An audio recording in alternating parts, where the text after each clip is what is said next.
The door to the plane slid open and a gush of air swept in, pushing me back. I looked out the door and saw colours of green and brown mashed into each other. My feet dangled over the edge of the small propeller plane 14,000 feet up in the air, and my instructor pointed at me with his GoPro strapped to his wrist and asked, "Any last words?" "Yeah," I yelled into the wind. "I hope my parachute opens." Weightlessness. That's all you feel when you jump out of an airplane at that height. Your body is in total freefall as the plane above you fades away and the wind rushes past your face and arms. You feel your heart beat out of your chest and adrenaline pumps throughout your entire body, making you feel nothing but pure excitement. At 22 years old, this was the best birthday gift I could have ever wanted. Then my instructor reached across our chest to pull our chutes and suddenly, nothing. I felt the thrust of the parachute, but not nearly as strong as it should have been. I noticed we were slowing down, and when I looked to my sides, I could still see my instructor's arms spread out. I forced my head to look back, pushing against the wind, and I saw a crumpled parachute flailing behind in the wind. I felt my instructor panic even through all of the wind, and I could hear him cursing and scrambling behind me. The adrenaline in my body was quickly replaced with fear. I began praying for whatever was wrong to fix itself, or for all of this to just stop. We were now spiraling out of control like an uneven washing machine, tumbling and shaking violently as we picked up more speed towards the ground. We spun so fast, one of my shoes flew off my foot. I looked back at my instructor, again hoping he'd be able to get us out of this somehow. I saw his hand on the emergency parachute and he pulled hard on it. Our last lifeline failed. The second parachute, the one that was supposed to save us and be used for instances like these, had caught onto the original one and was now tangled together. As I stared down at the earth, I saw the ground approaching faster and closer, realizing that we weren't going to make it. I knew that I would hit the ground hard, and I knew I'd feel the impact on my body crushing into pieces as we smacked into the ground. I listened helplessly to the flapping parachute, and I thought about my family's reaction having to witness their loved one in a tragic accident right in front of them. And then, impact. Immediately I felt an unbearable searing sharp pain fill my entire body. I tried gasping for air, but I couldn't. I tried to move my legs, but I couldn't. I couldn't feel them or my neck. Luckily, I still had feelings in my fingers and could feel the parachute on top of me. I slowly pushed the parachute off and noticed that we landed beside a lake and that my legs were submerged. Moving back and forth, I realized I was still harnessed to my instructor. He was blue in the face, but looked like he was still breathing. I couldn't tell for sure, and for a moment, I felt guilt consume me, feeling responsible for this man's life. I tried to grab onto my instructor and shook him as I somehow managed to scream out, "Please don't die, wake up." Slowly, I saw his eyes, followed by groans of agonizing pain. I tried to ask him if he was okay, but it was too intolerable and he was in too much pain to form any words. We both couldn't speak and we could barely move, but somehow we were alive. In the distance, I heard shouting and running footsteps. 3 strangers quickly drove the golf buggy over and separated us. I didn't know who the people were, but I could see from their clothes and field around me that we landed on a golf course.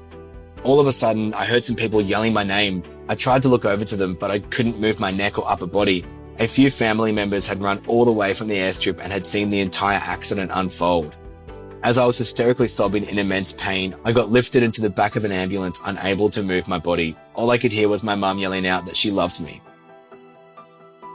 My senses were going wild and my mind was working in overdrive. The sounds, the smells, people rushing around me.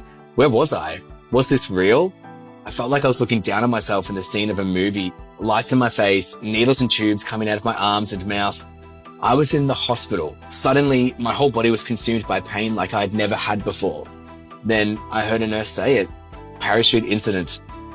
I was sucked back into reality as all the memories and emotions of what had just happened hit me at once. I looked to my left to see my parents holding my hand, telling me everything would be okay. Then to my right, I see a nurse. She was speaking and I was trying my hardest to focus through the pain onto what she was telling me. She was reeling off my injuries. I heard her say broken spine, torn neck, and cracked ribs. Then my mind suddenly flipped from my own injuries. My instructor, where was he? How was he? To my relief, I learned he was also alive and stable. I lay there in the pitch black darkness, listening to the sounds of beeping, snoring, and nightmarish cries of pain around me. I then realized the beeping was coming from the heart monitors and the cries of pain were my own. I was in agony. My body was on fire and my back was immersed in severe stabbing pains. The worst thing about that night was the relentless visions. Every time I closed my eyes, I had to relive the ordeal from the day before. The falling sensation, the sounds of wind rushing past my ears, the panicked scrambling of my instructor trying to open the chute, the ground flying towards me. It was so vivid I would forget where I was in an instant to again wake in a dark room. I wanted to end things there and make it stop. I pleaded with the nurses to give me more medication, but they refused. It took a long and painful 4 months for my body to recover, but that was the least of my worries. People would approach me like, "Oh, great, you're fully recovered and you're so lucky to have made a full recovery," but I wasn't and I hadn't. People couldn't see what I was going through on the inside. They could only see what was on the outside. My mind felt broken and I couldn't see how I was ever going to recover. I stayed in my room at my parents' and hardly left. I shut myself off from family members and would yell at my parents if they tried to comfort me. I refused to see my friends and didn't post anything on social media. I was a total recluse. My depression came as a massive shock to the people who knew me. I always had an extroverted zest for life. You'd never see me without a smile. When people learned that I was depressed, they'd simply tell me to just be happy again, as if there was some sort of switch. It doesn't work that way. I became filled with such self-hatred, mourning, and exhaustion. I spent my days lying on my bed with a neck and back brace, feeling hopeless and doomed, trying to numb the pain with intense medication. I couldn't even recognize myself. I was so disengaged from life that I hardly knew what time or what day it was. Guilt and fear wore itself around me like a suffocating blanket that I just couldn't get away from. I hit an all-time low. I had grown so tired of the self-loathing and the fear and the agonizing pain that I contemplated ending things. One more second of living life the way I currently was just didn't seem worth it. To go from life of the party to the walking wounded was soul-destroying. What had I become? I knew my family and friends would be devastated, but better I wasn't around anymore than go another day dealing with my problems. Being alive meant being a burden to me and my family. That's when I thought back to that day and how guilty I felt for my family. They watched it all and have now gone through all of this with me. How could I possibly put them through any more? Funnily enough, it was YouTube that motivated me to change my life. I started searching for people with my symptoms and I found people just like me talking about similar experiences. It was so mind-blowing to know I wasn't alone. I was literally watching people who had survived all the trials that I was currently facing. I dealt with the years of rehab, years of therapy, years of pain, mistakes and failures. But during that time, I was determined.